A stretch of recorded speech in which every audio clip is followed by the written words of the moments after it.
He is our God. Let all God's people sing how mighty is our God. Zonke izizwe ziyodumisa zibabaze zithi mkhulu uNkulunkulu wethu. Sawubona mlaleli womsakazo iVuma 103, the adult radio for the young at heart. Mina ngudidi ngwakankosi ngingena ngaye uByron ethi mighty is our God. Zonke izizwe mazisho njalo, siyibamba siyinqaka ngazo zombili iy'ntambo from Good Daviola, the weekend boyfriend and certainly weekend husband for many other people. They look forward to kumfoka Ramputa. Sihambile ke umfoka Ramputa uqoqe okungokwakhe ubhekisa amabombo le Esenic la ayoqedela khona umsebenzi wakhe oqalile. Uhambe kahle mfoka Ramputa, siyabonga kakhulu ngomculo sinikeze wona. Mina umlaleli womsakazo iVuma 103, the adult radio for the young at heart. Ikakhulukazi wena mthandi wohlelo iSound Doctrine Hub. Mina ngudidi ngwakankosi nginawe manje koze lamule lona ihora lesikhombisa. Angihambi ngedwa, ngihamba nomfoka Khoza, umfundisi uPhakamani kaKhoza. Ngiyazi-ke ukuthi izolo ubevakashele lapha eHoly Apostolic Church in Christ lapha eBhekulwandle, bamupha isikhundla esisha.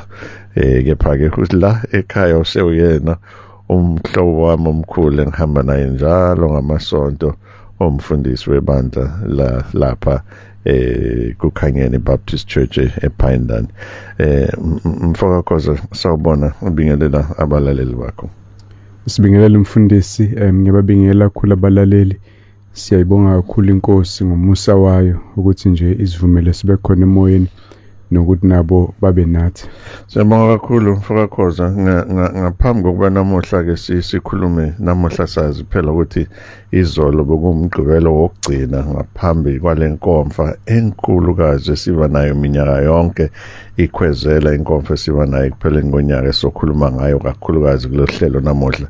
Esingakuvimbeli-ke wena mlaleli weSound Doctrine Hub ukuthi ungaphawulana noma ngabe yini enye ngale kwalenkomfa. Kepha isikhathi esiningi namuhla sinokhoza sithe ngaphandle kokuphendula imibuzo yakho ozoyiletha noma ukuphawula kwakho okuthile, asisikhulume kancane nje ngenkomfa nokubaluleka kweyinkomfa, ikakhulukazi nalesi sihloko esiyokhuluma ngako. Kepha ngaphambi kokuba sikwenze lokho emkhathini, ngiyafisa ukuthi emva kokukhuleka njengoba sihlala sicela uSimakade ukuthi abe nathi njalo base kulolu hlelo, kwazise phela i-appointment esinaye naye kanye nabo bonke abalaleli balolu hlelo iSound Doctrine Hub. Ngifisa ukuthi ke uthi hala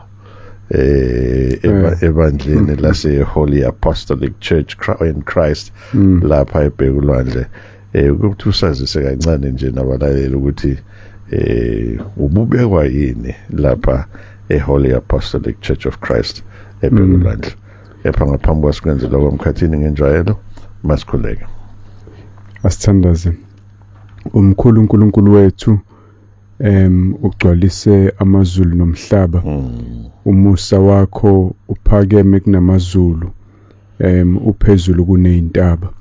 Yingakho ukwazi ukusindisa nezone ezifana nathi sibe nekhaya kuwena. Uthi uNkulunkulu ongcwele kodwa uzehlisele ukuba nesineke nabantu abafana nathi. Siyakubonga ngendodana yakho uKristu Jesu izofa esiphambanweni ukuze awethe amanyala nokwethu konakala kuhlawulelwe bese kuyakwazi ukuxolelwa thina sikwazi ukubizwa ngokuthi singabantwana bakaNkulunkulu.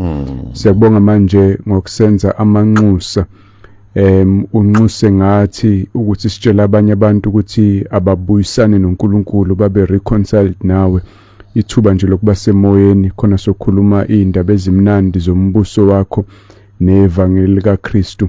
Siyakubonga kakhulu ngalo. Siyabakhulekela abezwayo Nkosi, sengathi bangaba baningi othinta inhliziyo zabo, ubadonsele insindisweni, nalabo osubabizile ubanikeza ukugqugquzeleka, i-encouragement yonke, ukukholwa kwabo kuvuseleleke khona bezophila ngendlela eletha udumo kuwena. Siyakubonga, umusa wakho mkhulu kakhulu Nkosi. Sisizeke manje ohlelweni namhlanje khona sizokhazimulisa igama lakho futhi sibe usizo kubona bonke abalaleli. Sikhulekela lezi zinto egameni lika Jesu.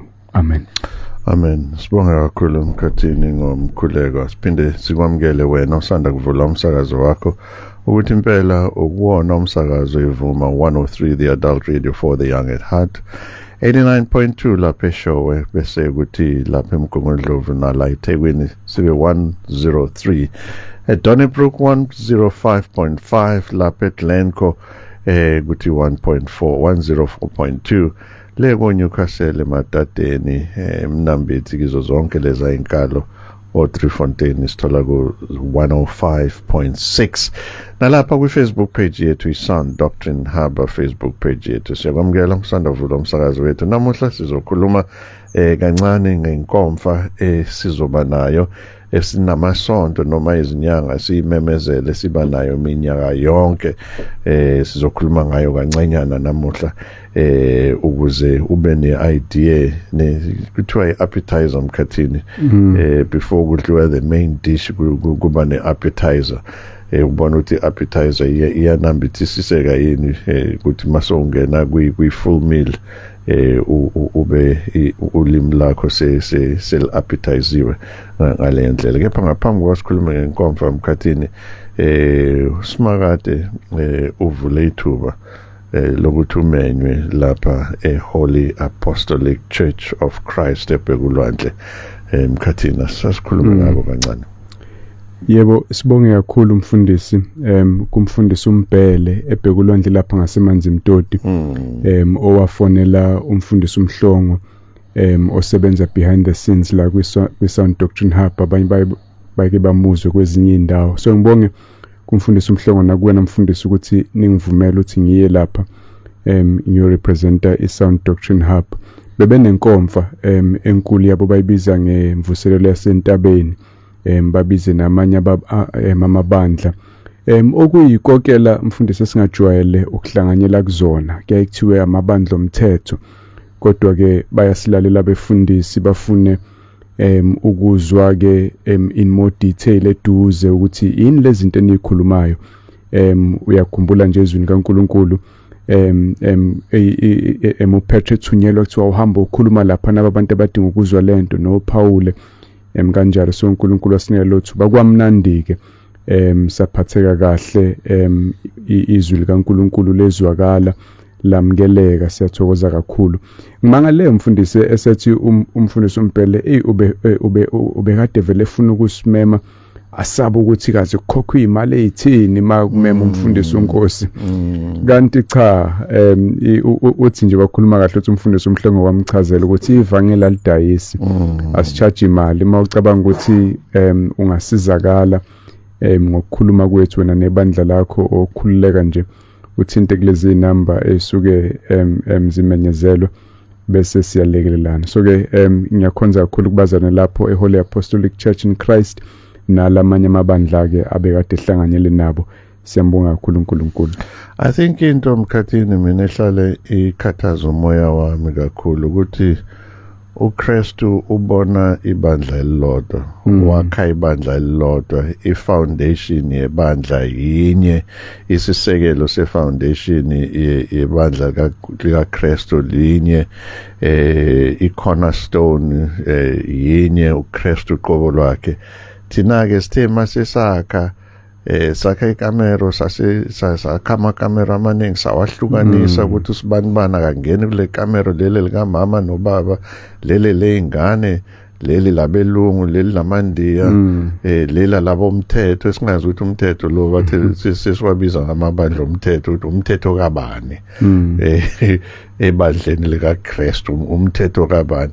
Ithini esihlukanise leli bandla likaKristu, uKristu alakha libe linye, sazibona thina singcono kunabanye, kanti uKristu ufuna ibandla elilodwa nje, wakhe ibandla elilodwa, ivangeli linye, insindiso yinye, umbhabhadiso munye, inkosi yinye. Hayi thina ke sesiza nemithetho yethu yebandla singazi ukuthi elikabani leli bandla. Kuba kuhleke Mkhathini uma amabandla ehlanganyela ndawonye sibheke ezwini kaNkulunkulu, sibheke ukuthi ikuphi la mhlambe thina besingenzi kahle khona. Izwi lenkosi lithi asenze kanje, thina besenza kanje, mhlambe ezinye indlela besenza njalo ukuthi okhokho bebenze njalo, sasenathi siyajwayela. Kepha mase sibheke ezwini likaNkulunkulu siyabona ukuthi cha, bebengenzi kahle, okungasho ukuthi bebengasindisiwe, bebengenzi kahle nje la. uNkulunkulu soletha isambulo esisha, soyasambulela nathi silungisa amaphutha kanjalo, ngoba phela izwi lenkosi lenzele lokho, kwakha nokuqondisa nokucorrecta izinto esinjalo. Mangithi hayi angibafuni laba by Holy Apostolic, wena uyi-Baptist, mina ngiyi-Assemblies, wena uyi-Wesley, wena uyi-Logo, siyaqhubeka siyahlukanisa ibandla likaKristu. So I think kuhle nje lize lithi izwi likaNkulunkulu awubheke kuhle kangakanani abazalwane behlanganyele ndawonye bemunye, bese kufana nalawo mafutha ke ehle njalo. Thina haya siyawacisha lamafutha siyawubulala. Kepha ke siyabonga kakhulu, asicizelele. Asicharge imali, hayi ngoba sinemali, asinayo imali, sikholela ukuthi imali ekasimakade. Sila emoyeni kunabazalwane emkhathini abangasho lutho, but quietly bayasilekelela ukuthi sithenge i-airtime, you know, sibe la kulombhobho, and lolu hlelo mkhathini lisiza literally thousands of people, like literally thousands of people. Mawubheka nje abalaleli bethu badlula ngale ko 200,000 belalele lo hlelo njalo faithfully, and siyayibona ithelo zakhona uNkulunkulu esebenza. So ivangeli alidayisi. Angiphinde mlaleli lo hlelo iSound Doctrine Hub, ivangeli alidayisi. Uma ufisa ubaba uMhlongo, baba uNjilo, baba uKhoza, uMabhida noma ubani ubaba ombone kwiSound Doctrine Hub noma kwiSound Doctrine Fellowship noma kwiKhanyeni Baptist Church noma umuzwe la emsakazweni, nifisa ukuthi nizohlanganyela naye, siyaxoxa ngaphandle kemali, ngoba ivangeli alidayisi. uKristu azange athi silidayise, wathi lihamba mahala. Ivangeli is free, ministry is costly, but ivangeli is very free. Khathini ngiyafisa ke mfethu ukuthi asingene isonto lethu lokugcina leli lomgqibelo siyakuwona, umgqibelo wekhweze angixolise, umgqibelo wekhwezela inkomfa. Asiqale lapha before singena kule nkomfa, asiqale nje ngeinkomfa. Ziningi inkomfa ezenziwa amabandla emkhathini. Abanye benza inkomfa zemishado, abanye benza inkomfa zamabhizinisi, abanye benza inkomfa, ziningi inkomfa ezenziwa ebandleni. Ezinye uze uzibuze ngempela ukuthi is Christ really pleased ngale inkomfa lesizenzayo? Ingabe le inkomfa esizenzayo zisondeza abantu kuKristu noma ziyabaqhelalanisa noKristu? Nabazalwane abalalele lo hlelo namuhla bathi hey, kade sizwa ngeinkomfa madoda, nekade sihamba le inkomfa. Asiqale ngazi inkomfa. Yini ukubaluleka kweinkomfa? Mhlawumbe singakhulumi ngeinkomfa, asikhulume ngale yethu esibiza ngokukhwezela. Why abantu fanele beze kwinkomfa yethu mkhathini? Inkomfa ziningi kangaka kade behamba.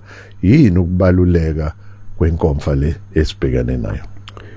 Umbuzo obalele mfundisi, ngoba kwezinye ikhathi siyazenza izinto ngoba nje safica zenziwa, umuntu angacabanga ukuthi konje lento iqhamuka phezulu likaNkulunkulu, iyavela yini. Kodwa siyabona ezweni likaNkulunkulu ukuthi ukukholwa kuyinto edinga ihlale igqugquzelwe noma izofa. For example, encwadini yamaHebheru kuchapter 10 uverse 24 uthi masinakekelane, ukuchaza to consider one another, sicabange ngomunye. Konje kuhamba kanjani kubazalwane? Masinakekelane ukuze kuvuswe uthando nemisebenzi emihle. Lento yokuvuswa ichaza ukugoqoza into ukuze ukuze ihlangane ishube noma ukukhwezela umlilo uma ucabanga umlilo onjengokwi-bright stand amalahle mengathi seyalotha bese uyawagovuza you stay up bese yavela malangabi ukuze ukwazi ukosa kuyona.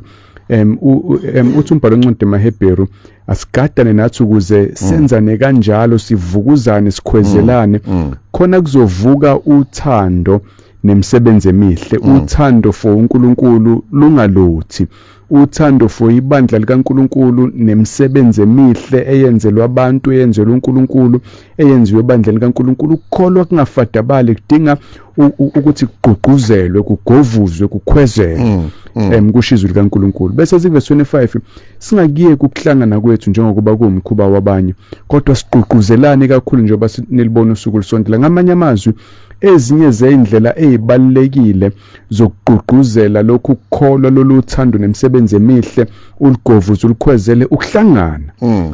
Uma sihlangene ndawonye siyakwazi ukwenza into yokugqugquzelana. Uyabona for example uPaul athi lapha kuRomans 1 mayikhuluma ngeplan yakhe yokuyohlangana nabazwane baseRome athi kuverse 11 ngokuba ngilangazelela ukunibona ukuze nginabele isipho esithile sokomoya ukuba niqiniswe. Ngifuna ukunibona ngoba khona enginakho engifuna ukuninika khona. Athi kuverse 12 okuwukuthi sikhuthazane omunye ngokukholwa komunye okwenu nokwami. Khona enginiphathele khona nami khona engikufunayo kunina, ngifuna ukukhuthazeka mangibona ukukholwa kwenu, nani nikhuthazeke ngezami iziphiwo, omunye ngokukholwa komunye okwenu nokwami. Ilento ke mfundisi esuke sifuna ukuyenza ngeinkomfa.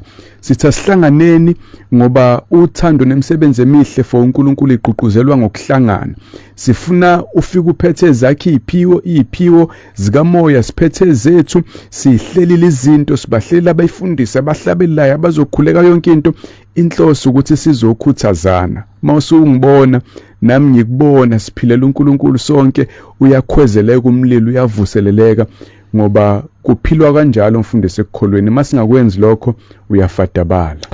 Ngikathini ngiyafisa ukuthi siyenze practically lento ikakhulu likazi le osiqeda kuyifunda kuRomans uverse 12 lapha kuchapter 1 ukuthi abalaleli banocabanga ukuthi njengoba sikulombhobho we know it all. Sinazo zonke impendulo futhi lamavesi ahlala semakhanda njalo ukuthi how come njalo nina mebabuza umbuzo nokhombe ezwini nokhombe lamavesi no memorize kanjani and all of that. Asisho Mkhathini ukuthi even before siye emoyeni besikhuluma no Anele kaMhlongo wena enza sho ukuthi intambo zethu zonke isebenza kahle. Sisikhuluma nawe Mkhathini ukuthi siyakhuleka masizela, siyatadisha, sithatha imibuzo yabalaleli, submita completely kumoya ingcwele. Asazi ukuthi umlaleli uzobuzani. Asiscreen ama-calls, asiscreen ama-messages, siwathathe njalo, raw enjalo, singazi. So lento yokuthi sizokhuluma nabalaleli abamthandayo uNkulunkulu, abasindisiwe nabangasindisiwe, abafuna ukulazi iqiniso, iyasilekelela thina. So baba isibusiso esikhulu kakhulu abalaleli ekulekeleleni mina nawe Mkhathini ukuthi sigqugquzeleke ukufunda izwi likaNkulunkulu nokuthi silihandlishe ngokucophelela okukhulu, kwazise phela masingakhuluma into eyiphutha umlaleli omunye uzoyibamba leyo nto azayongena nayo esihogweni, kanti fanele mayibamba bambe into ayongena nayo emaphakadeni asezulwini noKristu. Singayi-illustrate kanjani lento Mkhathini yokulekelelana practically bayibone ukuthi lento njengoba uNkulunkulu eyikhuluma ezwini iyenzeka every Sunday. Uyabona nje umfundisi kule inkomfa siyesibe nazo, ngiye ngisho lapha ebandleni nasekhaya, kukhona umzalwane ongichallengeayo njalo ngigqugquzeleke engashongo lutho. Kukhona umzalwane ngiyamlibala igama lakhe, uyafika ehamba nomfowethu uKhanyile. Ungabone emehlweni mfundisi. Ublind, usiphelele.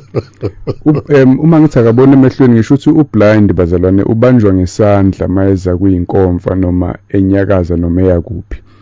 Mayefika la kuyinkomfa angazi mina ngoba suke masiqondene nami angikaze ngimuzwe balisa. Ngiyabaza abazalwane nokubalisa. Bebalisa ngemsebenzi, bebalisa ngokugula, bebalisa ngokuhlushwa ingane nokuhlushwa. Angikaze ngimuzwe balisa ugcwele intokozo, ukhuluma ngoKristu, uma kuxoxwa unembuzo, unokuphawula, ugcwele izwi likaNkulunkulu. Ingi-challenge lento mfundisi. Ukuthi mina nginamehlo amabili, anginawo lama disabilities anawo. I have nothing to complain about. Everything to be grateful for kuNkulunkulu. So njalo mangimbona ngibuya ngicwele intshisakalo yokuyimisela enkosini ngoba ngibona yena. So kunezinto ezinjalo wemfundisi uma ngithi wonke umuntu uza neziphiwo zakhe, angikhulumi nokuthi wonke umuntu uza nentshumayelo noma nokuhlabelela. Wonke umuntu unento ewuyena ekhona kuyena ebakhaya abanye abazalwane mabeyibona. So ke masihlangene khona ukwakheka nokugqugquzelana okudlulayo kulokho okwenzekayo masihlangene sodwa emabandleni ngoba ngimboni lo mzalwane ekukhanyeni. Kodwa masihlangene kuyinkomfa sengithola izinto uNkulunkulu angajwayele ukunginika zona every Sunday. Enye izinto emkhathini ziningi izinto abazalwane abalaleli nabazalwane nje uNkulunkulu ababeke nje njengezimvu esiholayo abangilekelela ngayo kakhulu emkhathini ilento yokufunda ukuthobeka nokuthoba. Hey emkhathini sinabazalwane abasilalele abalazi iBhayibheli ukudlula mina nawe, abalifundayo izwi likaNkulunkulu, abafunda ama-commentaries, abalalela ama-theologians amakhulu ukudlula thina nathi esiwabuka mhlawumbe njengama-role model, mhlawumbe esebenzisa i-material yabo, ama-commentaries wabo ekulungiseleleni le imfundo nale imfundiso. Sinabazalwane abayithobe ngaleyo ndlela baba subject to us and yet uNkulunkulu bambulele ukudlula thina. Ebesithi lento uphakama uyaphi mkhathini yini lekuphakamisayo. So uyabona ukuthi abazalwane basilekele uverse 12 ka Romans chapter 1 in the actual sense okwenza ukuthi i-humility nomuthi akunayo uNkulunkulu asebenzisa abazalwane.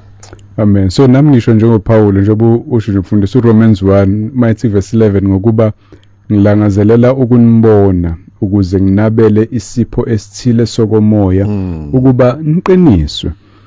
Ku verse 12 okuwukuthi sikhuthazane omunye ngokukholwa komunye okwenu nokwami. So uma uthi mfundisi inkomfa ikuphi isidingo sazo, sila isidingo seyinkomfa ngoba lento yethu yokukholwa iyakudinga ukugqugquzelwa. In fact uma ubona lapha Hebrews 10 ko verse 26 uyabona ukuthi makungagqugquzela ukukholwa kuyafadabala kuze kufe kuphele nya. Angiphathi njengoba kuza ama-holiday December nje abantu abasha bayalingeka kunezinto eziningi ezenzekayo. Uthi verse 26 Hebrews 10 ngokuba uma sona ngamabomu emva kokuba sesilwemukelwe ulwazi olupheleleyo lweqiniso akusekho mhlatshelo ongenziwa ngenxa yezono. Sesiyamazi uKristu, siyavithika, sigcine sihlehla kuyena, ayikho into esingasizwa ngayo. Uthi verse 27 kepha kuphela ukulindela ukwehlulelwa okwesabekayo nomlilo ovutha bhe oza kunqonqisa amaphikankana abantu abangafuni ukuqhubeka endleleni yokukholwa. Ku verse 28 noma ubani ophule umthetho kaMose uyakufa engenakuhawukelwa ngezwi lofakazi ababili noma abathathu kwakwenziwa njalo. Verse 29 pho-ke ngicabanga ukuthi singakanani isijeziso salowo obukele phansi indodana kaNkulunkulu wadelela igazi lezivumelwano angcweliswa ngalo wahlambalaza umoya womusa na. Kukhulunywa ngomzalwane okushila ukukholwa kwakhe wahlehla ngenxa ukuthi ubengasahlanganyeli nabanye abazalwane, ngenxa ukuthi umlilo ucishile ubengasawukhwezeli umlilo. Ngakho ukukholwa uNkulunkulu ukudizayine ngendlela yokuthi awukwazi ukuphila wedwa, kudinga kuhlale kufidwe njengomlilo, udinga ukuhlala ufakwe izinkuni ukhwezelwe. Ngakho ahlanganeni ukuze sokwazi ukuyenza lento. Now, akuna coincidence kuKristu yonke into yenzeka ngohlelo likaKristu. Hebrews chapter 10 verse 25 uthi singayeki ukuhlangana kwethu njengoba kuwumkhuba wabanye, kepha siqhuquzelane, ikakhulu njengoba nulibona usuku lusondela. Now isihloko sethu noma isiqubulo sethu noma itheme yethu ithi sifune umbuso kaNkulunkulu kuqala kunako konke. Now uverse 25 uthi njengokuba silibona usuku lusondela. Uluphi usuku olusondela? Ilona lolu suku lokungena embusweni kaNkulunkulu. Kunalento ama theologians ayathi umbuso kaNkulunkulu is already kodwa not yet. Ngamanye amazwi usufikile, sikuwona umbuso kaNkulunkulu ngoba bonke ababeke amathemba abo kuKristu baphenduka ezonweni bayangena embusweni kaNkulunkulu, banakho ukuphila okuphakade kuyimanje, umoya ongcwele uhlala ngaphakathi kwabo. Kodwa futhi kunelanga esilibhekile lokupheleliswa kwalezo zinto, la khona inkosi izobuya izolanda ibandla. Singene ke manje sekungakhona nje ukuthi ngokukholwa nangomoya physically sinikezwe imizimba emisha singene embusweni kaNkulunkulu, sihlale simbona ubuso nobuso uKristu noBaba liyeza lolo suku. Ngakho masithi funa kuqala umbuso, sithi funa lezo zinto ngoba lezela emhlabeni ziyadlula. Ukubona ubuso bama celebrity nosaziwayo abanezimali yorabha ama-shoulders, into ezidlulayo zesikhashana. Kodwa umbuso kaNkulunkulu umi ingunaphakade. Abalandela uKristu abasoze bafa, noma befa bayovuswa emathuneni babuse kuze kube phakade kanye naye. Sizothi abantu abafune lolo suku, bafune ukungena kulowo mbuso kuyimanje ukuze malifika lolo suku olushoyo umfundisi uKristu abafice beready. Angivusa uhlevane mkhathini. Ngivusa uhlevane ngokuthi Matthew chapter 6 verse 31 ukuya ku verse 33 esizomfunda namuhla. Kepha ngiqale lapha verse 33 wena uzokudedela uqale ku verse 31. Uthi kodwa funani kuqala umbuso wakhe ubani uNkulunkulu nokulunga kwakhe, ikhona konke lokunye kuya kunenezelelwa kinina. Akathi funani umbuso kaNkosi, akathi funani qala umbuso kaKhoza, akathi funani qala umbuso kaMpostoli, akathi funani qala umbuso kaBishop, akathi funani qala umbuso kaPope ose Italy Vatican, akathi funani qala umbuso kamprofeti, akathi funani umbuso kamprofeti uMuhammad, akathi funani umprofeti uShemba, akathi funani very specific, funani kuqala umbuso kaNkulunkulu. Kunalento mkhathini ukuthi sifuna ukupleaser abefundisi, sifuna ukupleaser abaphathi bethu, sifuna ugcobo lukamfundisi, sifuna ugcobo lukamprofeti, sifuna ukwenza zonke izinto ezinhle nezamukelekile phambi kwalabo abasiphethe emhlabeni, okungeyona into embi. Kepha uNkulunkulu uthi funani kuqala umbuso kaNkulunkulu. Sizokhuluma ngalokubaluleka kombuso kaNkulunkulu. Now ngiyiwa ngithi ngivusa uhlevane la mkhathini because ngiyazi ukuthi nina nozakwethu ninokusabisa abantu ukuthi mabangaphuma nje la ebandleni baphumile ngaphansi kogcobo lwakho. Umuntu akanagcobo olokugcina umuntu angene embusweni kaNkulunkulu.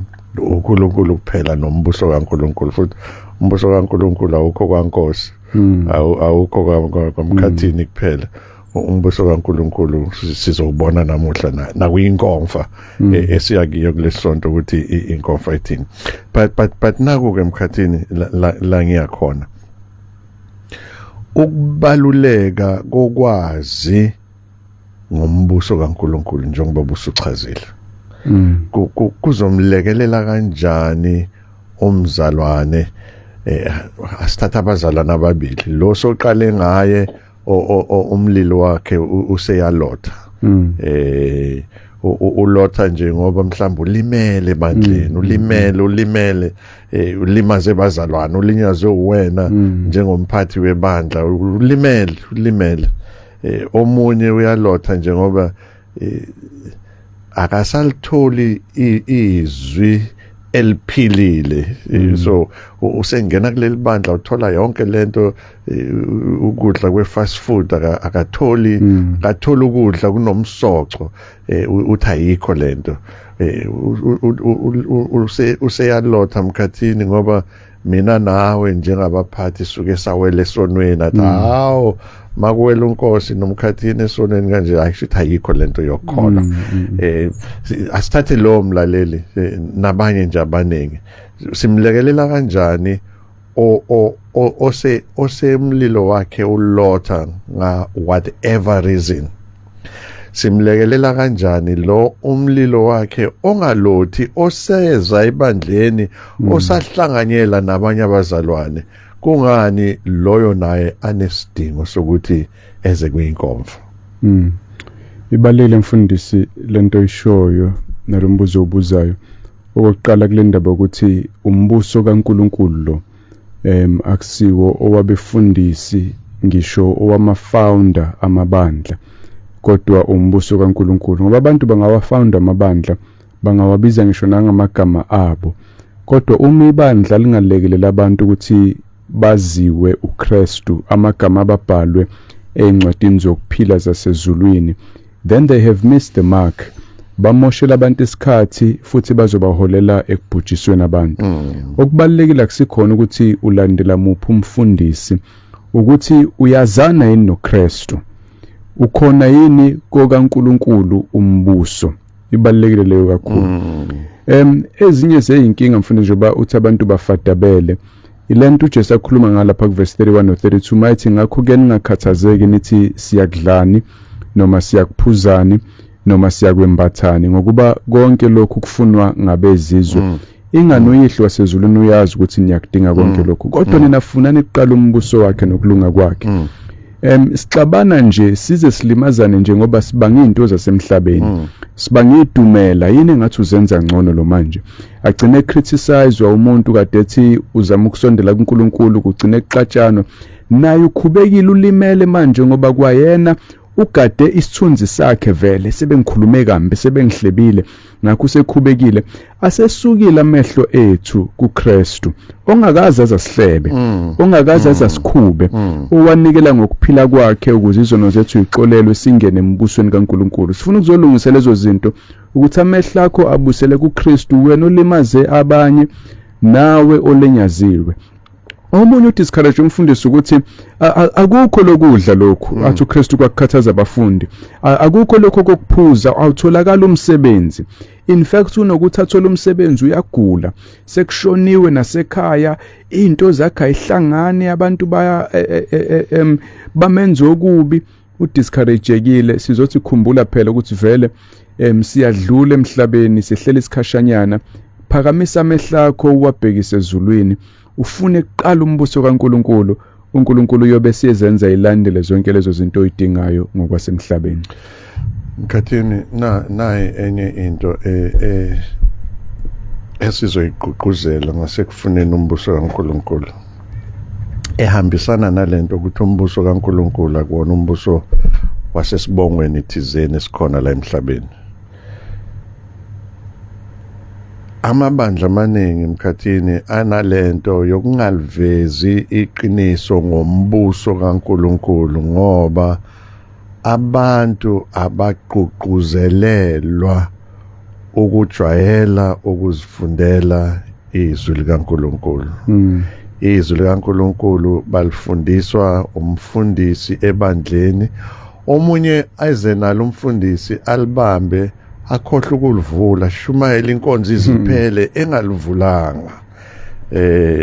Ngingasho nje ukuthi indoda efana noJoel Austin abangambuka nje komabona kude ayilifundi iBhayibheli le ndoda ivele liphathe nje yenza irestation yalo eqaleni ebese libeka phansi iyokhuluma i-hour lonke liphele engalifundanga.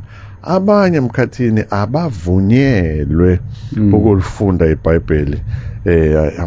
Amabandla amakhulu emkhathini kuhle kuculwa kamnandi uniform, uyabona umama one side ubaba one side, amakhalasi kumnandi yonke into, kodwa abavunyelwe ukuzifundela izwi.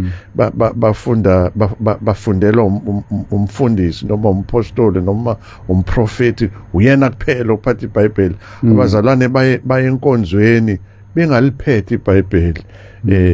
Now uZenzo chapter 17 verse 11 uthi ibandla laseBerea uNkulunkulu uthi it was of more noble character, and anikeza isizathu ukuthi balireceive balamkela izwi with eagerness. Now one bayalamkela, okwesibili balamkela nge-eagerness. Ebese izwi liyaqhubeka lithi mabafika ekhaya bavula izwi bafuna ukubona ukuthi oPaul noPetro ingabe lento abayifundisayo isezwini yini. Nayi inkinga la ikhona emkhathini. Umbuso kaNkulunkulu usezwini likaNkulunkulu, awukho ebandleni, awukho emthethweni webandla, awukho emntwini. Ngisho noma ngaba nesikhundla esingakanani, abe nemali engakanani, ahlale ko-Vatican, ahlale noma kabe kuphi eSouth Africa, umbuso kaNkulunkulu usezwini likaNkulunkulu. Nasimgqugquzela sithini-ke umlaleli ukuthi afike kwinkomfa azozibonela, azizwele, azifundele, azibhekele, angezwa ngokhohlwa. Zojoyina lembuso yabo ngeyinhloso zabe yiningi. Abanye ngeyinhloso zokuzakhela idumela negama, bafuna sijoyina imbuso yabo. Abanye bafuna imali, basijoyinise embusweni yabo ukuze basikhuthuze bathole indlela zokuthatha imali. Abanye even okuwesi nalo